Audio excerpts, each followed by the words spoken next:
Man, I didn't even see this thing sitting over here. I was so busy looking at the other E46, I didn't even see the race car. How does that happen?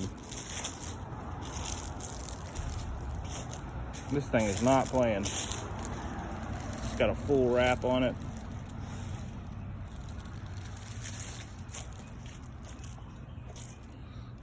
Race tech seat. Yeah, this is a full race car. I'd love to know what's in it for a power plant.